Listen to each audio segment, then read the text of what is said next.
Don Rafael Loret de Mola, le saluda el periodista Javier Villegas. Bienvenido aquí a la frontera, don Rafael.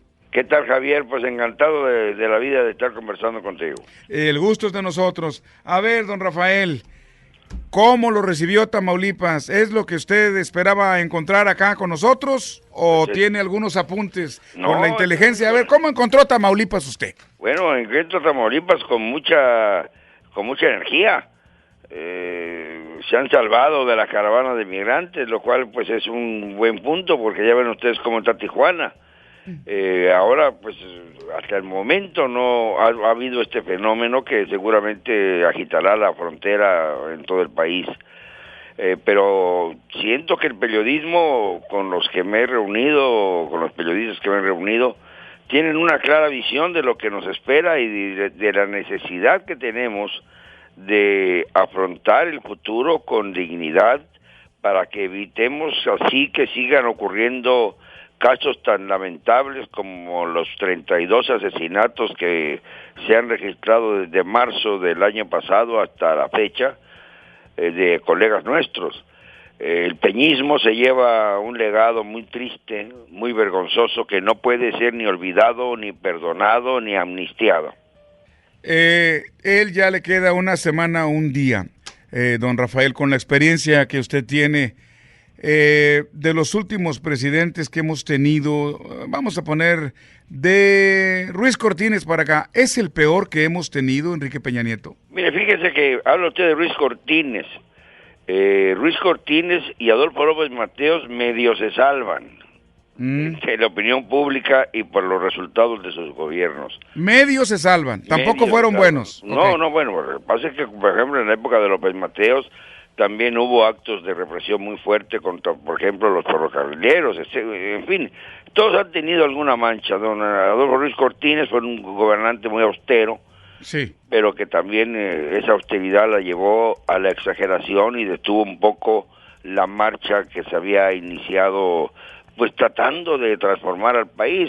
Antes estuvo Alemán, que fue un ladrón auténtico, y a partir de López Mateos, bueno, primero vinieron los genocidas, de Azordaz y Echeverría, sí, y de ahí Miguel de la Madrid, que fue uno de los principales causantes de la pobreza y del parón brutal que hubo en nuestro país, sobre todo porque prefirió ver al norte y no ver al sur, es como lo que propondrían los compañeros de otros países, los hermanos latinoamericanos. Y de ahí para la fecha, pues ya que le cuento, ¿no? Hemos tenido a Salinas, a Cedillo, a Fox, a Calderón, y a este señor Peña. Y sí creo que de entre toda esta lista de presidentes, el que sale más mal parado es Enrique Peña Nieto, sin duda alguna. ¿Cuáles son las tres cosas en las que falló? Voy a permitirme decir el número, pero usted puede decir más si quiere, o menos, don Rafael Loret de Mola. Las tres cosas en las que nos falló Peña Nieto. Pues falló principalmente en el combate a la violencia. Se recrudeció terriblemente en este sexenio la violencia. Se alcanzó, número 2, un grado de corrupción que no habíamos conocido. Realmente casos como por ejemplo el de la Casa Blanca, que se descubrió y que ahora está abandonada, no sé si la van a rehabilitar para aparentar que salieron con dignidad. Y la tercera, que me parece también muy grave, es la inseguridad económica en la que nos deja, la ingente corrupción que se vio claramente en la construcción del aeropuerto de la Ciudad de México, que dio lugar al escándalo y al escarnio. Creo que, bueno, y podemos seguir hablando de la estafa maestra que también manejó Rosario Robles, podemos hablar de las obras públicas que entregó llenas de socavones, por ejemplo, en el caso de Cuernavaca y en el caso de muchas partes del país, porque no solamente Cuernavaca.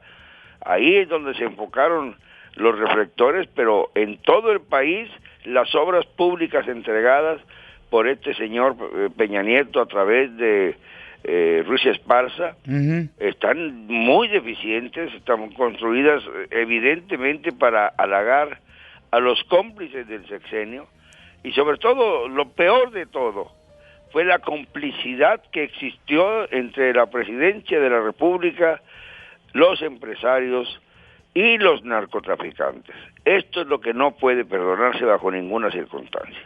Eso es. Estoy conversando con el periodista, escritor, nacido en Tampico, paisano, Rafael Loret de Mola. Es un gusto que esté aquí en el programa a esta hora de la mañana. Oiga, don Rafael, a ver, anoche que estaba leyendo y releyendo sus libros, que siempre disfruto con mucho gusto, con bastante gusto. A ver, tuve esta idea, carnavalesca. Oiga, no será, bueno, pero basado también en mucho de lo que usted dice, porque usted tiene una gran imaginación y una gran capacidad de abstracción para deducir cosas. ¿No será que después, porque antier ya sabe que comieron en la casa de López Obrador el señor Peña Nieto, el cuarto encuentro oficial de ellos después de las elecciones, ¿verdad? Bueno, este último encuentro francamente fue una vergüenza. ¿Por qué? Bueno, porque en la emisión del martes habló López Obrador de que se acabaría ya toda persecución, dijo, para darles el perdón a sus predecesores, y luego agregó, y punto final, así como un manazo sobre la mesa, ¿no? Como hablan los dictadores, don Rafael. Punto final. Esa parte del y punto final me puso muy nervioso, francamente. Luego, a las pocas horas, resulta que dice que siempre va a haber una consulta. Eso de las consultas lo tiene obsesionado. Sí. Y entonces que ahí el pueblo va a decidir si se procesa o no a Salinas, a Zedillo, a Fox, a Calderón y a Enrique Peña Nieto. Evidentemente, si le preguntan a cualquier mexicano, a cualquiera, el de la frontera y el de la península de Yucatán, el del centro, el del litoral del Golfo y el del litoral del Pacífico, a cualquier mexicano le preguntan si va o no a procesarse a estos personajes, la respuesta inmediata de cualquiera es sí, que se les procese. Eso es algo que está en el ambiente, que fluye en el aire. No creo que haya ningún mexicano capaz de decir que no se proceda contra estos sujetos. Esto está clarísimo. Entonces, ya con esta amenaza, yo no puedo entender que luego, a las pocas horas, invite a comer a su casa a Peña Nieto. Yo no dudo que en el pasado hubiera habido estos encuentros un tanto en la oscuridad, ¿no? Sin darlo a conocer a la prensa para tratar de evitar suspicacias. Pero ahora lo hacen público y lo destacan. Sí. Esto es algo que no se había dado en el pasado. Lo que le quería decir, perdón que lo interrumpa, maestro Rafael Loret, leyéndolo a usted y a otros autores, me vino esta idea, le repito, alucinante. ¿No será que Peña Nieto se puso de acuerdo con López Obrador para que el PRI siga en el poder, pero ahora disfrazado de Morena? Bueno, el PRI ya no tiene futuro, el partido. Pero Morena está lleno de priistas. Aquí en Matamoros y Tamaulipas son puros priistas los que están en Morena. Eso es cierto.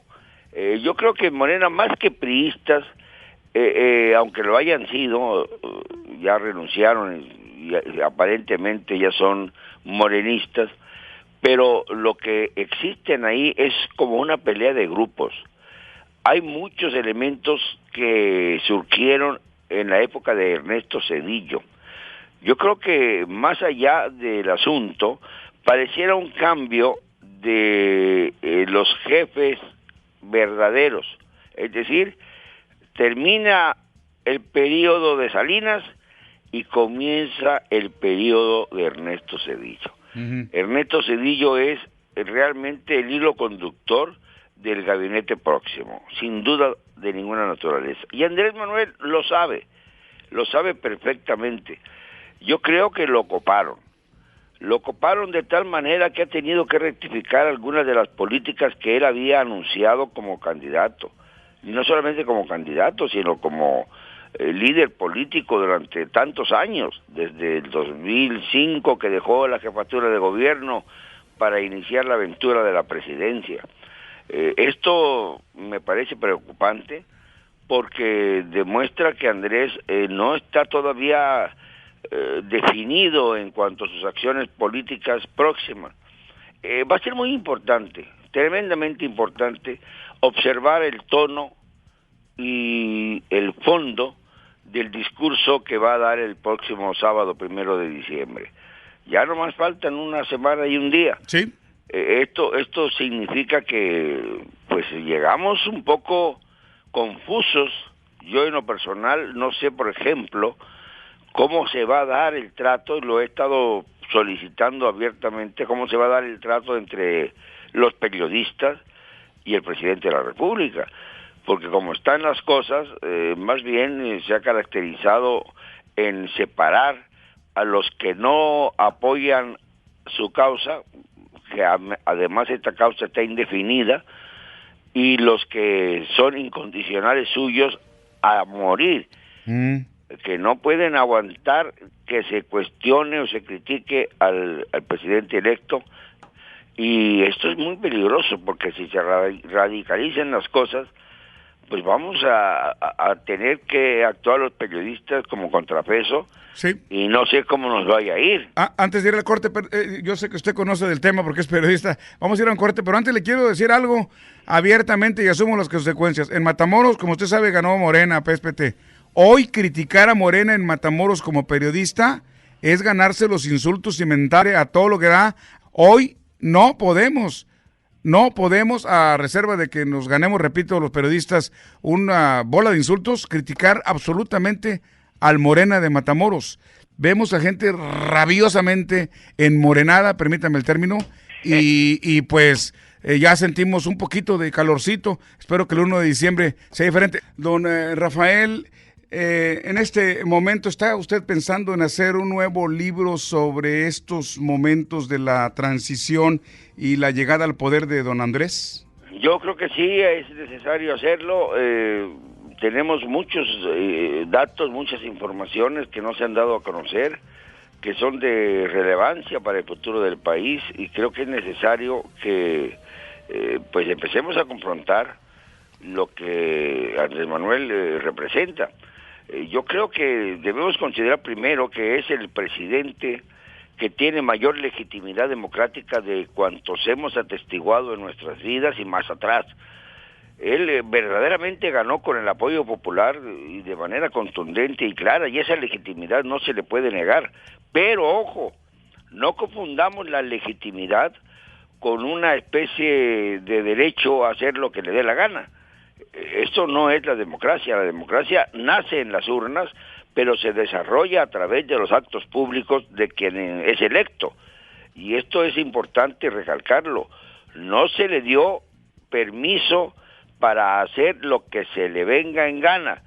Se le dio la autoridad para ser el mandatario, el que obedece a la soberanía popular. Y esto parece haberlo olvidado el presidente electo, pero yo creo que tengo la esperanza de que corrija, de que rectifique y de que a partir del 1 de diciembre tengamos ese cambio estructural del sistema que tanto anhelamos los mexicanos. ¿A usted le ha dado entrevistas después de que fue electo don Andrés Manuel? No, solicité al principio de la transición en varias ocasiones hablar con él y no fue posible. ¿Razón? ¿Le dijeron? Bueno, la razón que me iban a hablar. Bueno, ya conozco el tema. Es que después hubo un incidente muy violento, se lo digo aquí con franqueza, porque me enfurecí el momento en que calumnia a mi hijo. Y a mi hijo ha cometido muchos errores como periodista y como comunicador, como los he cometido. Se refiere a Carlos Loret. Así es, y como comunicador, pero no merecía que un presidente electo, con la fuerza que tiene un presidente electo, sí, lo injuriara y lo calumniara. Independientemente del trabajo de él, que yo no voy a defender en este momento, ni me interesa hacerlo, se trataba ya casi de un tema de carácter personal. Él conoció a mi hijo siendo muy chico, en mi casa. A ver, cuéntenos esa anécdota, ¿cómo estuvo? Bueno, pues sencillamente invitaba yo con frecuencia a comer y a desayunar a Andrés Manuel, y Carlos pues lo metía yo ahí a fuerza, tenía 14, 15 años. Ok. Desde esa época. Entonces, yo creo que vino el rencor porque pensó que Carlos lo iba a tratar con mucha suavidad porque Andrés se sentía seguro por la amistad que había tenido conmigo. Una amistad que se interrumpió, debo decirlo, en el 2006, después de que estuve con él en los plantones del Zócalo, y ya no tuve oportunidad de volverlo a ver porque se radicalizó por completo, y ya sus únicos bastones fueron Elenita Poniatowska y Rosario Ibarra de Piedra. Y luego empezaron a darse fenómenos como el de que todos aquellos que lo acompañaron en las primeras jornadas fueron desplazados, se fueron yendo. Sí. Y esto dio lugar a que empezara a llenarse de elementos que no eran los que lo impulsaron en su primera etapa, sino que son en algunos casos verdaderamente reptiles. Reptiles de gran peligrosidad, como el caso del anciano caduco Manuel Bartlett, ¿no? Sí. Y otros más, digo yo Manuel Bartlett porque es el símbolo de un gabinete completamente hecho sobre los pies. Además, el propio Andrés dijo que iba a proponer a estos funcionarios. Yo le he mandado decir y lo he dicho a través de mis videos, de mis comentarios, de mis columnas periodísticas, que bueno, ya que se están haciendo tantas consultas, ¿por qué no aprovecharla del próximo sábado y domingo, de mañana y de pasado mañana? Sí. Para, bueno, ya no hay tiempo, pero lo dije desde hace varios días. En aquel, sí. Sí, que se incluyera una boleta con los nombres de los funcionarios del gabinete para que el pueblo mexicano fuera el que avalara cada uno de estos nombramientos. Eso hubiera sido una consulta de veras. Y le aseguro a usted que muchos de los funcionarios del gabinete de Andrés y del gabinete ampliado no serían acogidos con buenos ojos. No pasarían la prueba popular, ¿verdad? La prueba del polígrafo. Sí, la prueba popular. Oiga, don Rafael, ¿y con Enrique Peña Nieto cómo fue la relación de usted? Bueno, pésima. Fíjese que al principio, cuando terminó el gobierno del Estado de México, sí tuve yo algunas cercanías con él y con algunos de sus colaboradores.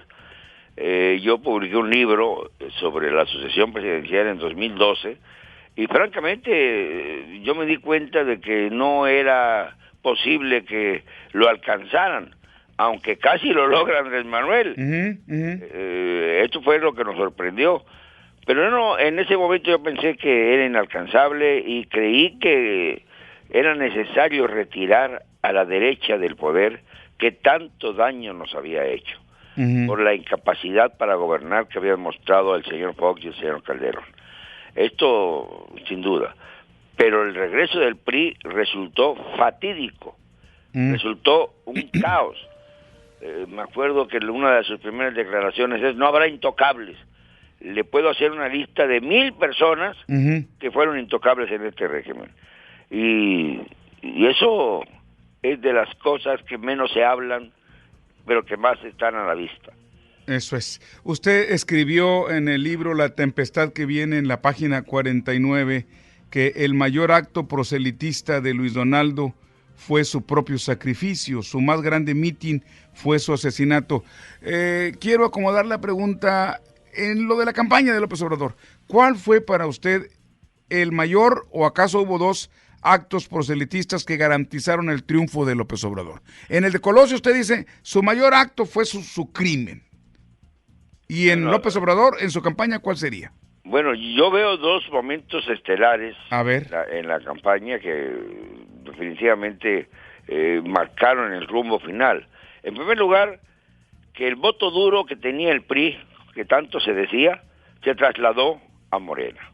Okay. Eso es algo indiscutible. El PRI siempre presumía tener un 30% de la votación como voto duro, pasase lo que pasase. Bueno, pues ese voto duro se trasladó a Morena y consolidó la posición de Andrés Manuel para llegar a esa enorme cantidad de votos que obtuvo, 30 millones. Y luego el caricaturizar a sus adversarios.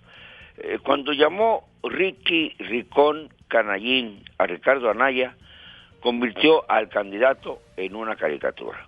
Lo redujo. Lo redujo a nivel de caricatura y no se pudo desprender de esta situación. Y a mí le hizo muy poco caso porque sabía que iba muy atrás, demasiado atrás. Fue muy hábil al manejarse en estos términos porque sabía que tenía una ventaja que él mismo no se esperaba. Cuando empezó a hablar de que tenía 30 puntos de ventaja, los tenía y lo demostró después en las elecciones. Y esto pues parecía desde entonces irreversible en la campaña. Yo nunca dudé que fuera a ganar Andrés Manuel. Lo que me pareció sorprendente fue que arrasara como lo hizo en toda la República. Es decir, fue como comentamos muchas veces coloquialmente, un auténtico tsunami. Sí. Un tsunami político que cambió la geografía del país. Sí. Y qué lamentable el hecho que usted me cuenta en el municipio de Matamoros, porque caramba, eso de que no se puede hablar y que cualquier crítica se enfermen de rabia y de poder y con ganas de perseguir periodistas, es una tendencia absolutamente inaceptable. La crítica debe ser siempre contrapeso a los abusos de poder en cualquier municipio, en cualquier estado y mucho más en el país. Sí, es algo que tendríamos que platicarlo en los próximos días. Acaba de comenzar en octubre aquí el periodo de los 43 alcaldes. Por cierto, yo sé que usted colecciona datos y aunque usted nació también aquí y sabe mucho de esto, pero le recuerdo que aquí en Tamaulipas vergonzosamente tenemos 2 municipios dedicados el nombre, uno a Gustavo Díaz Ordaz y otro a Miguel Alemán. Bueno, pues ya es hora de que el gobernador haga algo al respecto. Y si no quiere hacer consultas para no imitar a López Obrador, simplemente que consulte la historia. Estos 2 municipios deben modificar su nombre. Y se lo digo también con todo respeto, como dice el presidente electo. Sí, con todo respeto. Sí, con todo respeto y con humildad, que deben modificar los alcaldes, convocar a la población, sobre todo en el caso de Miguel Alemán y Díaz Ordaz, sí, para modificar los nombres de ellos. Ciudad Alemán, por ejemplo, no se puede seguir llamando así. No puede ser que tengamos ciudades que van a contrapelo de la historia. A ver, don Rafael, ¿cómo así, de bote pronto, porque los analistas como usted con una gran experiencia, casi los nombramos profetas del futuro? ¿Cómo augura, sí, profetas del futuro, gente como usted, cómo augura usted el sexenio de López Obrador? No pinta bien, la verdad se lo digo con toda franqueza. Seguramente en la consulta de mañana, no sé cuántos vayan a acudir, yo creo que va a ser poca la afluencia, no creo que se alcance el 2% del padrón como para hacerla realmente legítima, pero es una encuesta que además sirve para hacer un ejercicio democrático y eso está bien. Lo que no está bien es que se consulten cosas que ya están resueltas. Pero bueno, eso es así la forma de ser del presidente electo. Creo que el presidente electo tocó techo el día 1 de julio, fue el día de su victoria, de su triunfo, alcanzó una popularidad inmensa. Yo creo que hasta los que no votaron por él, de alguna manera estaban contentos por saber que había terminado ya la dictadura priista. Pero yo creo que a partir del 1 de diciembre, del próximo sábado, más un día, o sea, tenemos unos cuantos días ya nada más de margen, la popularidad va a ir descendiendo paulatinamente junto con sus acciones. Es decir, en la medida en que no cumpla y que mienta, él dijo que las 3 vanguardias de su gobierno serían no mentir, no traicionar y no robar. Si empieza mintiendo, va a perder la credibilidad muy pronto. Me temo que va en bajada y si no hace algo para rectificar sus conductas frente al pueblo que lo eligió, va a caer de ir en picada hasta destrozar su capital político. Sí. Espero que no ocurra. No, por el bien de México. Yo quiero que le vaya bien. Yo sé que usted es nacionalista también, queremos que nos vaya bien, ¿verdad? Pues sí. Oiga, don Rafael. Después de tanta desgracia. Usted en sus libros, algo que nos agrada mucho es que usted toca la figura de las esposas. A ver, desaparece el DIF. ¿Fue propaganda? ¿Es convicción? ¿Qué es? Pero le crea, y eso a mí me choqueó, le crea como quiera un lugar ad hoc para que trabaje la esposa de él. Ajá. ¿Cómo lo interpretamos esto? Vamos a ser muy sinceros. Beatriz Gutiérrez Müller es una gran dama, es una mujer de una gran cultura, no como otras que hemos padecido en el escenario de primera dama. Ella no quiere ser llamada primera dama y está bien. Yo creo que no está mal que una mujer de esa capacidad, porque la tiene Beatriz, encabece una comisión de memoria histórica que tanto falta nos hace. No podemos seguir homenajeando al mismo tiempo a asesinos y a matanzas, ¿no? Uh-huh. Sí, asesinos y asesinados. Uh-huh. Como lo hemos hecho a través de muchísimos años dentro de la Revolución Mexicana, por ejemplo, solamente en la Revolución Mexicana. Tenemos que hacer una revisión histórica importante, pero que se escuche también las voces de la derecha y del centro, es decir, que no solamente sean las voces que Andrés Manuel quiera que se escuchen, hay que escuchar a todos, no a los historiadores que ya tienen alguna famita, sino a todos los que de alguna manera tienen información precisa acerca de la historia de este país. Lo que no me gusta es que sea precisamente su esposa, ¿no? Pero esto tiene un rasgo de nepotismo. Pero en el caso de Beatriz, me parece que está bien ubicada en lo que tenía que hacer. Yo no me la imagino cuidando niños, la verdad. Me la imagino más bien en actos culturales. Así que desde este punto de vista no creo que haya sido un error. Lo que pasa es que siendo muy mundano, don Rafael Loret, ella dijo, no voy a gastar un solo peso del pueblo mexicano, se lo dijo a Azucena Oresti hace 4 días. Yo voy a comprar mi ropa con mi dinero, mis facturas, se fue a un extremo según yo. Dijo, yo no voy a ganar nada ahí donde voy a estar, voy a cuidar al niño. Tienen un hijo con su esposo, Andrés Manuel. Voy a cuidar a mi esposo. Jesús, además. Sí, Jesús se llama, sí, Jesús Ernesto. Va a cuidar a su esposo, va a cuidar al niño, va a dar clases y va a tener chamba. ¿A qué horas va a dormir? En buen plan, ¿eh? Bueno, pues eso ya es responsabilidad de ella. Espero que sea una buena compañera de un presidente que va a estar sometido a una presión como ningún otro. Esto hay que aclararlo. La otra cosa que dijo... Sí. De la intimidad, en la parte de la profesión, a mí me parece que está bien que acuda al gobierno. Está muy bien que participe, porque quedarse viendo nada más desde casa lo que hace su marido, pues sería bastante enfermizo en cuanto a la misoginia que existe en nuestro país. Uh-huh. Está bien que la señora acompañe a su marido. Lo que pasa es que estábamos acostumbrados a que el nepotismo estaba muy bien encuadrado en el DIF.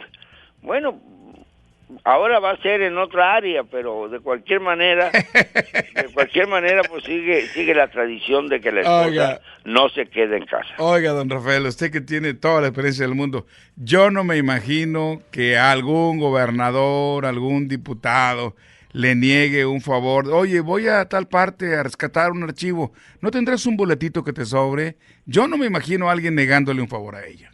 No, bueno, eso está claro. Siempre hemos dicho que las parejas presidenciales tienen mucho peso en el gobierno. Acuérdense de Marta Sagún, por ejemplo. Uy. Y acuérdese de otras más. De Carmen Román. De Margarita Zavala, que se nos alocó. ¿Sí? De repente era muy discretita y acabó siendo candidata a la presidencia. Y ahora quiere su partido, ¿de verdad? Y ahora quiere fundar un partido para que su marido esté bien respaldado y resguardado. Yo creo que esto ya es caer en lo absurdo. Yo creo que Beatriz Gutiérrez Müller desde ahora debe decir y declarar que no tiene aspiraciones políticas de ninguna clase y que cuando termine su marido el periodo que le corresponde, se retirará con él y punto final, como dijo él. Punto final. A mí yo cada vez que un político dice punto final, veo a Hitler ahí detrás, porque así era Hitler. Miro a Pinochet. Ahora resulta que ya el presidente Trump de Estados Unidos ya repite frases de Mussolini, ya resulta que allá en Brasil, en el sur del continente, Bolsonaro es el hombre del día, es el que habla de fascismo, habla de misoginia, habla de acabar con los abortos, de acabar con los movimientos lésbico-gay, en fin, todo tipo de barbaridades que nos regresan al medievo político, ¿no? Eso es.